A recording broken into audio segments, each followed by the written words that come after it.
Hey y'all, this is the Beyond the Dojo podcast. I'm Lauren. I'm Jeremiah. And you're listening to episode 29. So we are 2 episodes removed from the women's podcast.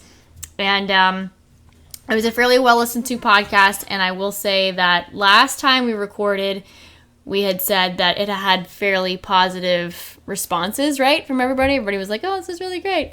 Well, we apparently accumulated enough listenership to bring the trolls out from underneath their podcast bridges.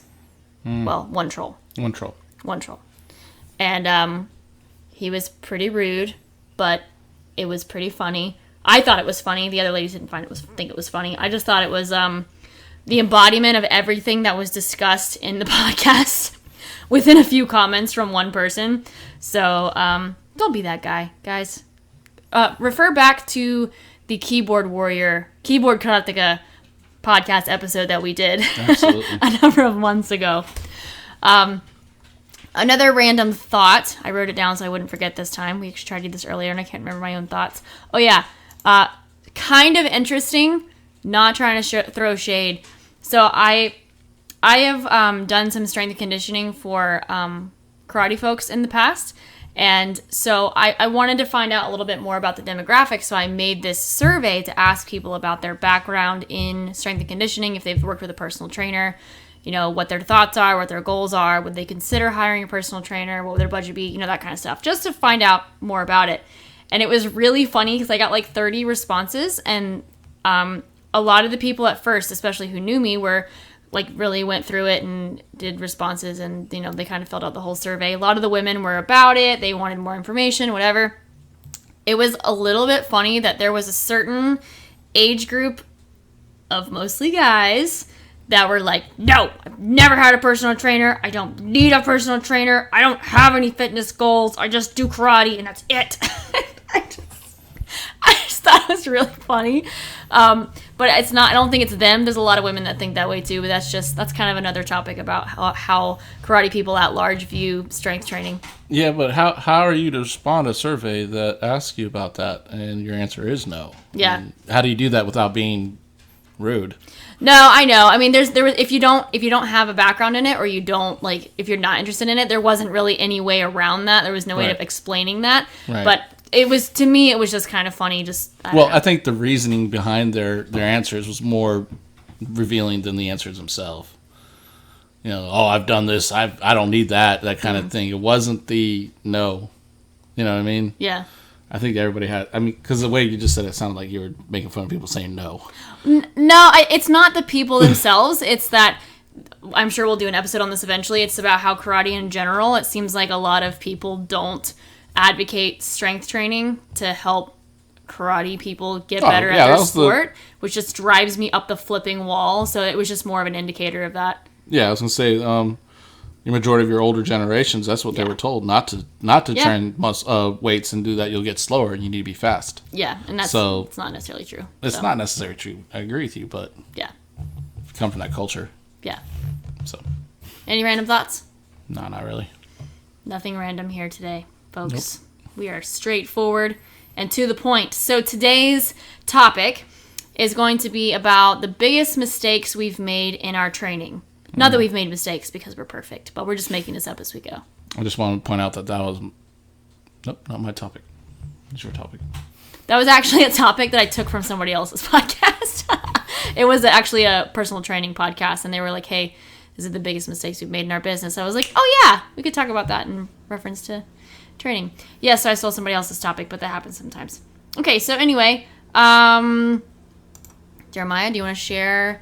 Maybe why don't you go first? Share one of the biggest mistakes I've made in my training.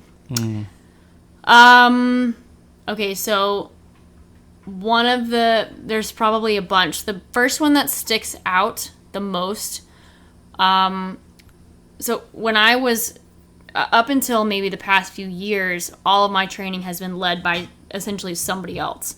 I, trained in a dojo until I was an adult, and then when I was in college, I was training under my mentor for like 5 years, and So I wasn't really deciding where my training was going very much, and I wasn't training on my own to even think and make that decision. I've always been really opinionated, but I never really like decided what direction or what specific things I guess I was necessarily working on in my training. Because like my mentor and I had a discussion one time, like, hey, which teacher are we essentially following? That was a discussion we actually had. So he said, you know, I had been introduced to Steve Ubel's stuff, and I really appreciated what he embodies and the direction that he was headed. And so my mentor was like, if you want to train like him, then we'll try to do that. So he was still leading, even though I made the decision that that's who I wanted to look like. My mentor actually didn't train anymore, which should have been a little bit of a red flag. But essentially what happened is we didn't have any, like, I guess in a lot of cases when people are training, they don't have direct connection with maybe a teacher that they're trying to emulate. And obviously we've talked about that before, how sometimes trying to emulate a teacher is not really a good idea because you can really misunderstand what they're trying to teach. And that's exactly what happened, is we completely misunderstood what it was he was getting at. So my mentor Glenn used to look at DVDs of past seminars from Steve Ubel, and he would be making points in these DVDs, but those were specific to what was being taught at the time and to who was listening. He was teaching directly to people in that setting. Yeah, he was coaching, not teaching. Right, yeah. So he was coaching individual people, and we didn't interpret it that way. We didn't interpret the context.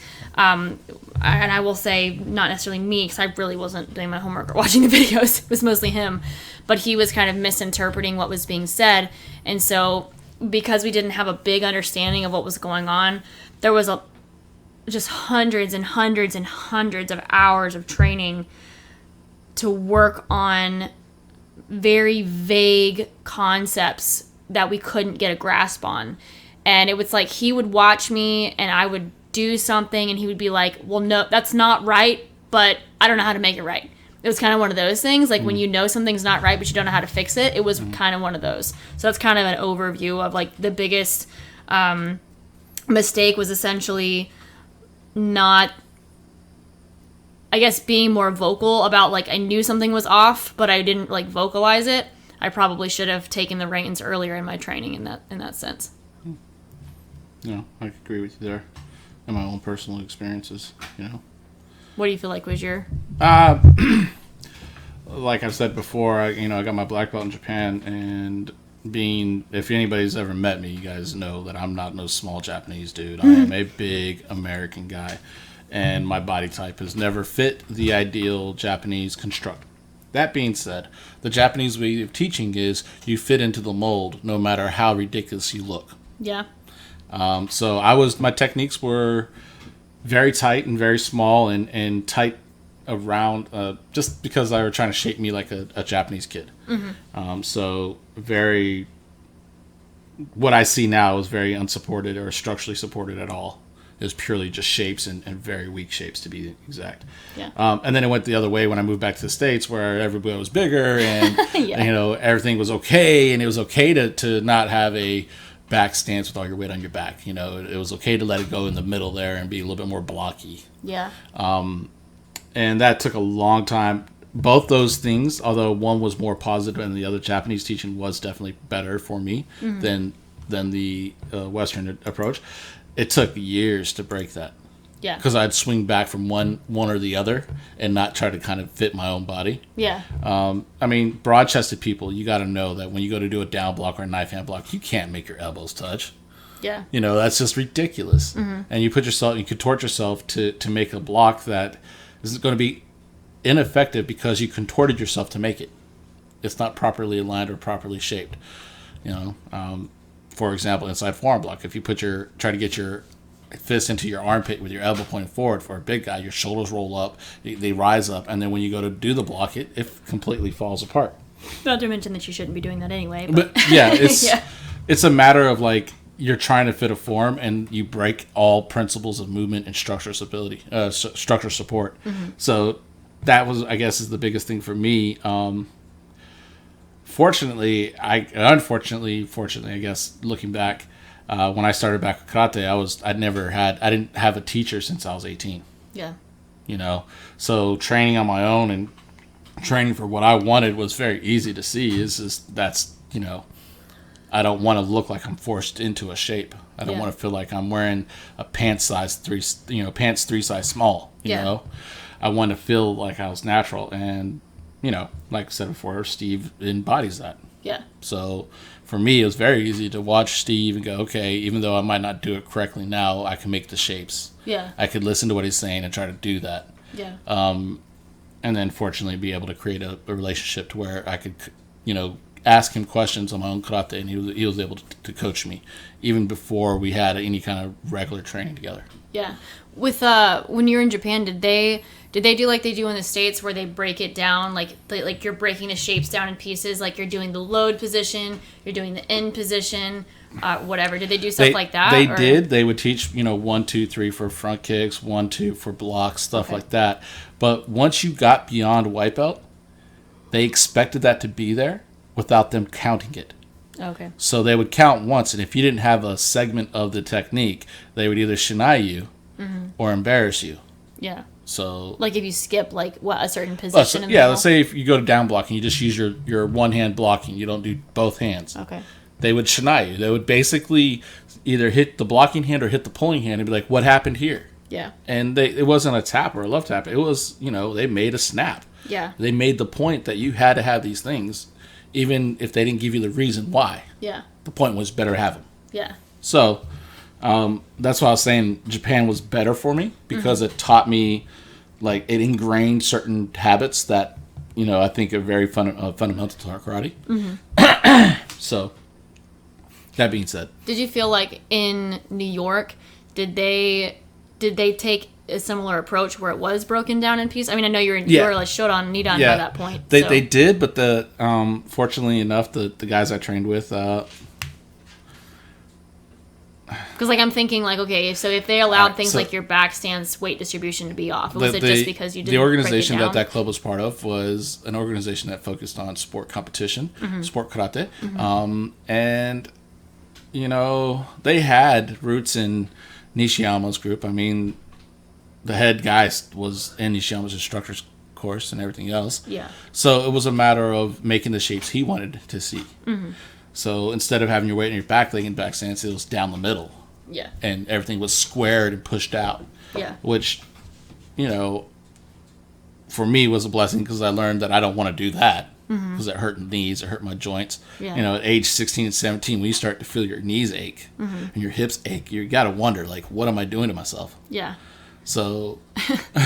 What's funny about that is you're talking about doing it in that context, in a more tournament style. But when I was training with my mentor, because we didn't understand what we were doing, and even though we were trying to have efficient karate, we would drill something so much and would take it to such an extreme that I was feeling the same things. I was having knee pain and hip pain and Achilles issues and all that stuff, because we didn't understand what we were doing. Right, we were doing it wrong. Yeah. I mean, let's admit it. If you feel pain in your body because of karate, you're doing it wrong. Yeah. Simple as that. Yeah. I mean, granted, you're going to have tweaks and stuff because stuff happens. Absolutely. But if you feel your knees hurting all the time. Yeah. Or you feel the pain deep inside your hips. You're doing something wrong. Yeah. Simple as that.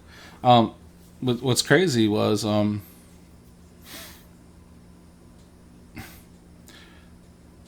that dojo, fortunately for me, when I went to New York, that dojo wasn't a technical dojo. It was a tactical dojo, a strategic dojo. Yeah. But did they produce kata champions? No. Yeah. They produced a lot of kumite champions, though. Oh, okay. So they were fighters. And I learned a lot in that aspect. How to apply what I knew, the little bit of karate I knew, how to apply it more fluid. Yeah. So I am grateful for all the dojos I was part of. Yeah. Even if they were some of the biggest training mistakes I've ever had. Yeah. Even though they had these bad points, they had strengths too. And then I'm fortunate enough to have training on my own for so long that I didn't feel like I needed to latch onto someone to tell me how to do something. Yeah. I was sitting there watching or trying to figure it out on my own. Yeah. And then I got the personality to talk to anybody. So if I go to seminars or anything and I had a question, I just asked. Yeah. I didn't care. Yeah, and see, Jeremiah and I just discussed this the other day. I am not like that. I am very much Now I'm better, but when I was like early 20s and younger, I was very timid and I did not want to speak to people that I didn't know. So asking an instructor for further instruction was like about not going to happen. Oh man, it's embarrassing, but it got to the point where I'd go to certain seminars and the teacher would just be waiting for me to ask the question and would look at me and go, "Oh, so what's the question this time?" Yeah. And it's embarrassing, but at the same time, kind of made me feel good that he remembered that I asked these questions all the time, and I was motivated. Yeah. So to me,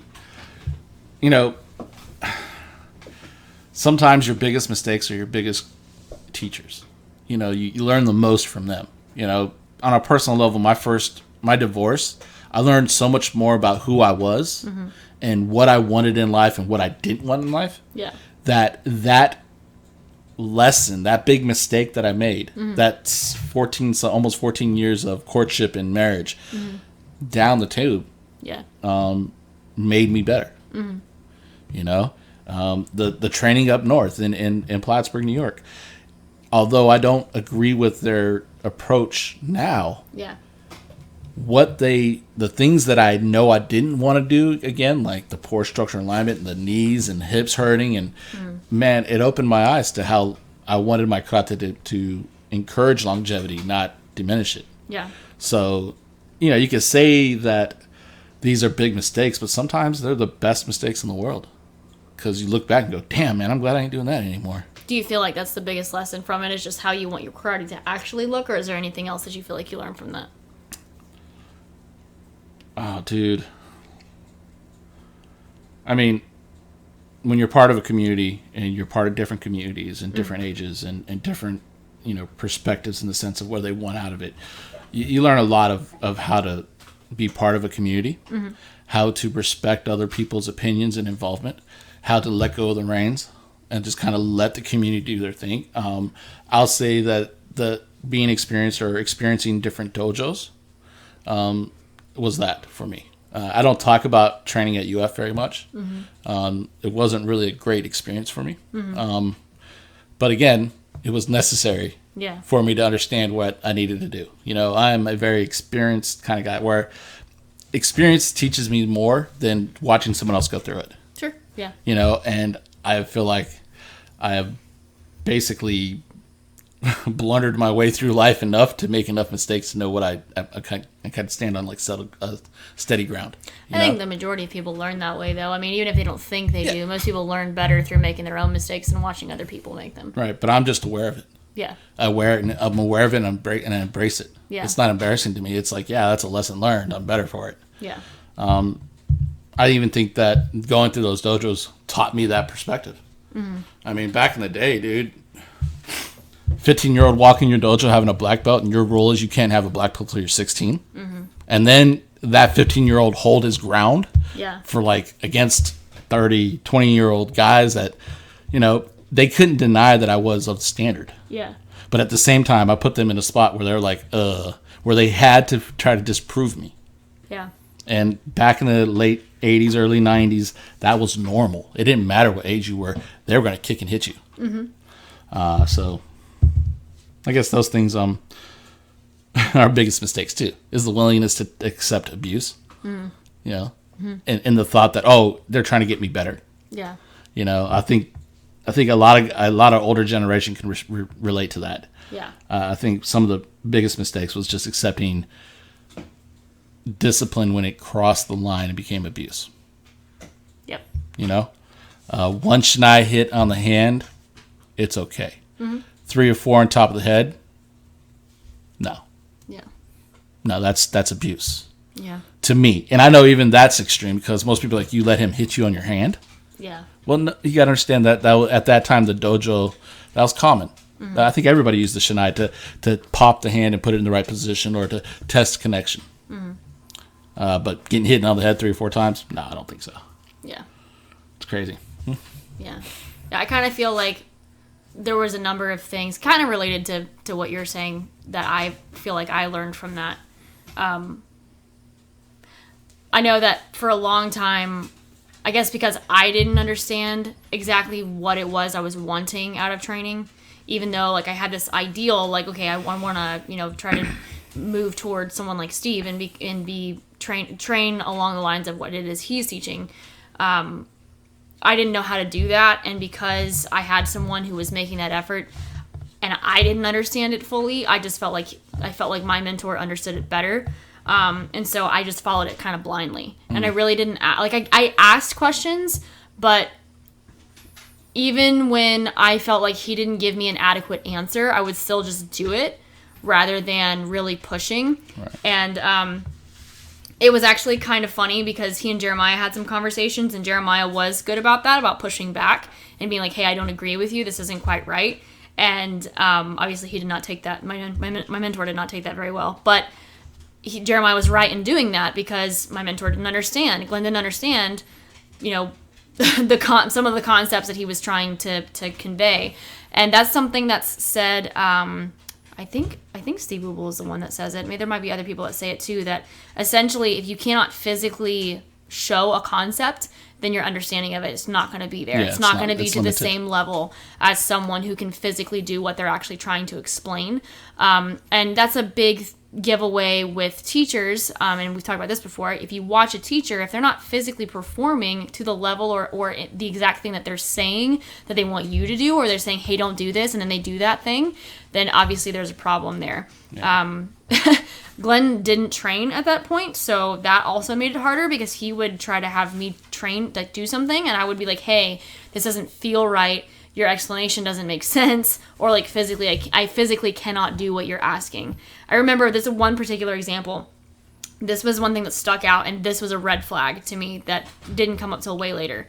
So we were just working on I think it was like Kizamizuki, Gyakuzuki, and we would do it stationary, and we would do it like, I'm not kidding, for like 30 minutes to an hour. I mean, it was a long, long time of just this one thing, and then finally switch legs. And because of our lack of understanding of power transfer, like vectors of power transfer, and we didn't really understand the back leg drive thing just yet, so we were still working with almost like a locked out back leg for driving. We didn't understand that you're not supposed to completely straighten your back leg at any given point. He would have me do if I went a left front stance, he'd have me do a left hand jab, and when I would jab, he would have me try to take my left hip and actually move it in. So I wasn't really stationary. I would actually move my left hip in, so I'm still rotating to Hamni, but at the same time, my left knee, which is in the front, would actually flex more. So it'd bend even more. So if you know anything, well, obviously you can physically do this and you can feel it, but if you know anything about the human body, when you're in that position, in a squatted or lunge position, and you bend the knee even more further in front of the toes, there's a little bit more shear force on the knee, which is fine if you're conditioned for that, but I wasn't. So we would do that, so we're having a forward motion of the knee, and then he would have me do a reverse punch, right? So I'm in this forward position, and in his mind, I can't allow my front hip to come back because that would remove the distance that I've already gained to the target. So I would have to keep my front hip and knee in a stationary position and then pivot my right hip around that point to bring my reverse punch in. So I don't know if this is making sense the way I'm describing it, but essentially, so I would move my left hip in and my knee in, bring my right hip up. So now my ending position is the same foot position with my knee bent even more and my body weight is even more forward on my front leg. Talk about not being able to control with your back leg. All right, that should have been red flag, but like I said, didn't understand the back leg drive thing back then. So then my question was for him, okay, so can I reset? No, I wasn't supposed to reset and go back to a normal weight distribution. He would want me to then do it again from that already forward position. He would want me to jab again, flex my front knee even more, and then this sounds crazy, but this is because we had such an elementary understanding of what we were doing. This is what was happening. 6 months later, I brought this up to him, and I had been arguing with him about this for 6 months. I said, hey, this isn't right. This hurts my knees. This physically, I don't know how to do this right, but this isn't right. There's no way this is right. And finally he was like, oh yeah, you're supposed to reset after each time after you do the reverse punch. And I'm like, bro, I've been saying this for 6 months to you. Anyway, then we had a good enough relationship that we were able to talk this kind of thing out, but obviously there were some issues there. like once again, didn't understand what we were doing. We were kind of fumbling in the dark. He was the one kind of leading, and I was allowing him to lead, and I was kind of going blindly into it, and I was just calling him out whenever things didn't feel right. Looking back now, I wish that I had been more proactive and that I had been like, hey, this isn't right. And I've learned now to make those calls earlier. If I were following somebody else, I would know to do that. Or if I'm doing somebody else's seminar or their training, I know to make that call. Like, not say it to them, but like physically, I know to back off if something doesn't feel right. Exactly. I don't mind trying things from any teacher. Like, we talked about this in our seminars podcast episode.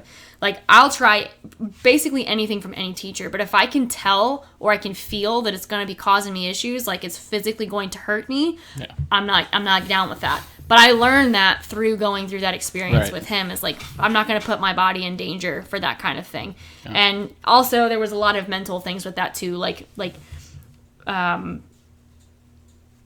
guess being able to consciously control where your training is going and making that conscious decision is empowering. And I wasn't really letting myself do that. I could have, but there was a number of things going on there where I felt like I couldn't take that step. So that was a big mistake too. But I was also young. So, I was a young adult, and now I know to not do that. So I wouldn't have known, I guess, if I hadn't gone through that. Yeah. I never had that kind of issue where, I had guys in the upstate New York dojo try to put their stamp on me, try to make me do their thing or whatever, and that was typical of the day, and I learned from that. That's why I am who I am. That's why I don't care who you are, what rank you are. If I feel like you're asking me to do something stupid, I'm gonna say it. I might not do it in front of everybody, but I will ask a question in private to make sure I understood what they were saying. That hard-headedness has gotten me more ass whoopings than any kind of benefits. But at the same time, that's who I am. I can't really change that. So I guess both of us, our biggest mistake is essentially following somebody else's lead. But essentially you have to do that in karate to a point. But I guess following it like after that point and like, I don't know. It's kind of like when you get old enough to leave the house. The longer you stay, the worse it is. This is true, because your parents might make it hell. Right. You see what I'm saying? So it's kind of like that. Eventually, when you get to a point where you realized, hey, this is training and it's good, and I respect what the teacher has given me in the past and what he's doing now, but obviously you're not getting fed. You might want to consider training on your own. Well, so here's a question. So, I mean, our mistakes were very similar, and they had more to do with other people and what we were allowing ourselves to train under or whatever. No, it was my mistake. I freely chose to do that and was a willing participant. Well, I was too. So how would another person know if they were making a mistake in their training, whether it was what we were going through or something totally different? Man, I don't think you can prepare for that. I think you have to experience it a little bit and just be aware for it. And go and know, hey, I think the biggest thing is you have to have enough confidence in your karate and where you stand to be like, you know what, that's not good. That's not going to help me. And not in the sense of, what it is or the technique, but in the longevity, body kind of preservation sense. You should always have that very critical mind of, if this is going to hurt me, it's going to cause me to get a knee replacement, a hip replacement, shoulder replacement. Is that technique that effective that I could lose a limb for it? That to me is profound. The realization and ability to go, you know what, this is not healthy for me. I need to change. That could be emotionally, that could be physically. I mean, it could even be just pure karate technique. But, well, a couple of things. I mean, like I mentioned it, when you're doing lots and lots of repetitions of something, it's in any sport, it's in any physical activity. Repetition essentially is going to have some wear and tear on your body. So that is kind of a key point, like as far as a mistake in your training. Regardless of what the technique is, whether it's good technique or bad technique, if you're doing lots and lots of them, that's kind of what's going to tell the difference long term. Is like, if you were doing it more correctly and you're doing lots and lots of repetitions, then you can probably last longer doing that same technique and not have as much wear and tear. If you're doing it incorrectly as far as your body anatomy and kinesiology, then you're going to run into issues. But I think the only way that you would know that prior to facing an injury or not facing an injury would be like, okay, so for example, with me and you, ours was social. Ours was like a social thing. Like we had other people involved in our mistake. If we had people outside of our circle, so like for me, what was helpful is that Jeremiah was not, even though he had a relationship with my mentor, he was wise enough to be able to tell me, hey, you're kind of allowing this to be a problem. Like, he didn't say it in those words, but there were conversations that we had that began to kind of point out, like, hey, this probably isn't healthy. That you're kind of making a mistake. Obviously not in those words, but somebody else telling me that was helpful. So that could be one thing, like having someone from outside your own dojo if you're dealing with something like us. Yeah, I mean, it's with this now day and age where you could have friends from across the world. Mm-hmm. If you could find someone a good training buddy, you could always confide in them in karate stuff. Karate accountability partner. Yeah, basically. But then the other thing is like, if it's like a physical mistake, obviously watching yourself on video can be helpful, because if you have someone you're trying to emulate, and you watch yourself next to them, you should be able to, especially if you have enough years in training, you should be able to tell, like, if you're physically doing what you're supposed to be doing, or you do the thing that I could never do, and you actually ask the questions, like the pointed questions, to the people that you're trying to learn from. Like, hey, am I doing this right? Yeah. Does this sound correct? Am I training this correctly? Like, actually pursuing that knowledge by asking the question. Yeah. I would venture to say that anytime you get a major injury, and a major injury is like something, that lasts more than 2 months. Mm-hmm. It's kind of like puberty karate. Okay. You no longer have this idea that, I'm invincible and I won't ever get hurt. Mm-hmm. And then you start to realize that, hey, some of the stuff we're doing is causing that, and I need to change that around. Yeah. To me, injuries are, I hate going to deal with them, mm-hmm. especially ones that never tend to really cure themselves. Yeah. Chronic. The chronic pain issues, it's irritating. But damn it, I lost my thought. It's puberty. It is the puberty. You're maturing through it. Yeah. And you have to take that lesson and look at it and take it seriously. Mm-hmm. Most people, especially if you're competitors, you're like, it's just an injury. I'll get over it and get back on the mat. I get back out there, and that's not just karate. That's any kind of athlete who's competitive. Yeah. And we got to learn from those athletes and the psychology there, and it says that's wrong. Yeah. You should preserve your body at the utmost, because you can't perform at an elite level unless your body is 100%. Yeah, that's true. And the other thing is how you think about like a football athlete or whatever, their career is generally not super long. Right. Like it is, 10, 15, 20 years if they're really lucky, but usually about 10 years at a professional level. And they're getting beat the heck up. But they know that comes with the territory, and they have to be able to perform immediately. The average football career in the NFL is 4. What? That's 4 years. Oh, dude, I was thinking about John Wellborn's like 9 years. So no. 4 years is the average. Anything above that is pretty darn good. Yeah. Sorry, my phone. Jeremiah's phone won't shut up. Won't shut up. Well, okay, so I'm thinking, like, if you're having to perform and you're getting paid big bucks, then you're probably going to sacrifice your body to, make millions of dollars. But we're like, if you're competing in karate, you're not making money unless I don't even know if anyone can make money off of training in traditional karate. The only people I've seen make money in the States off of it are guys that don't compete anymore, and they're teaching seminars. And then you definitely want to preserve your body so that you can still teach. Right, because then it becomes this thing, I'm teaching something, but I can't perform it. Yeah.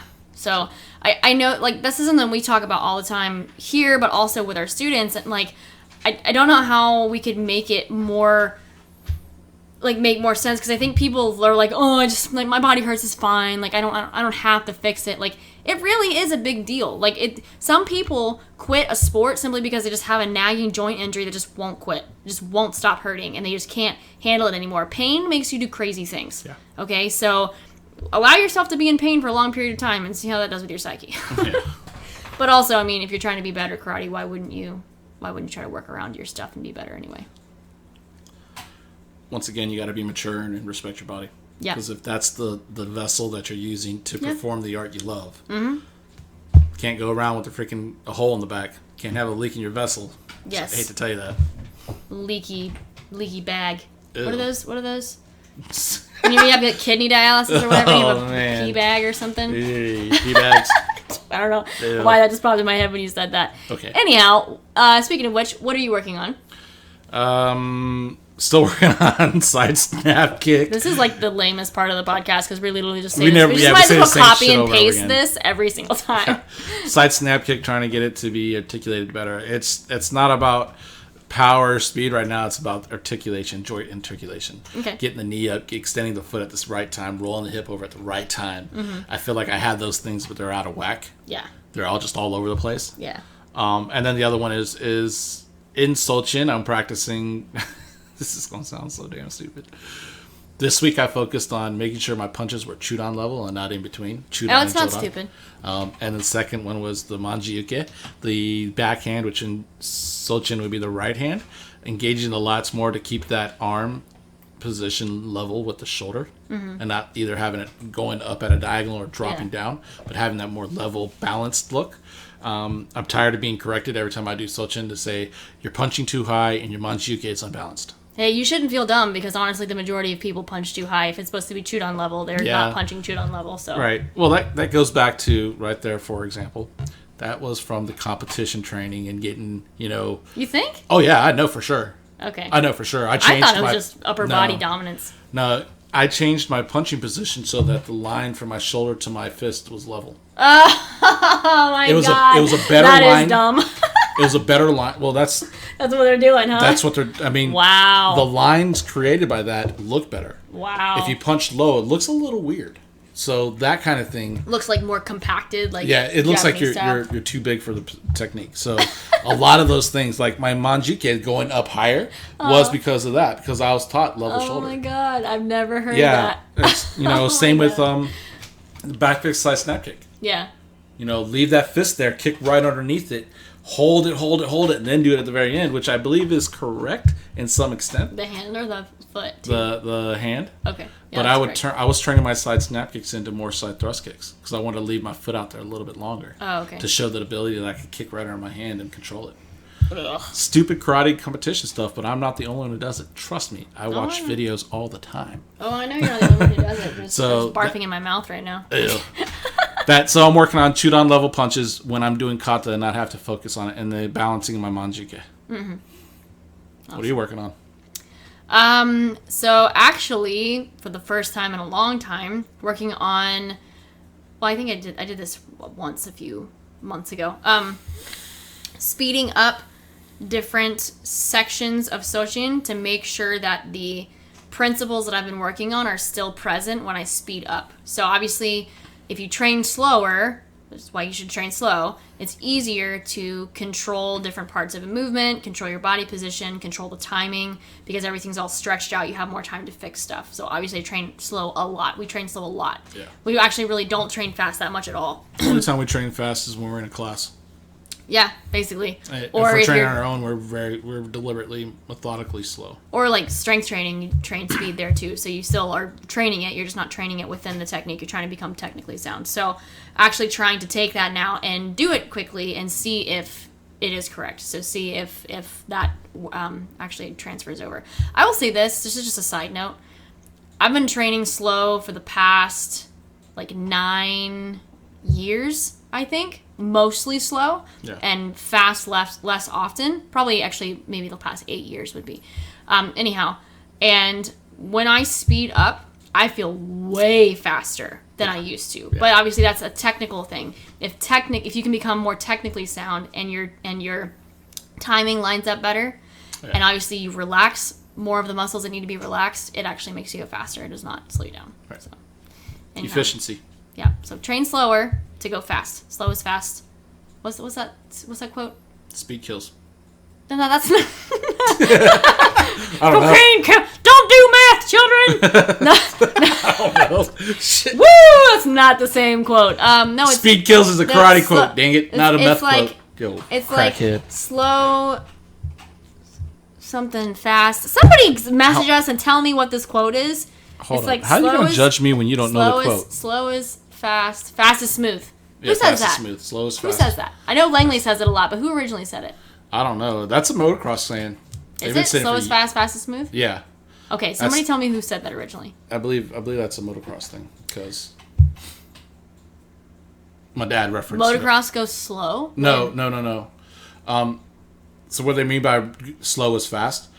If your body slows down and you let the bike work underneath you, you're gonna go faster. Oh, okay.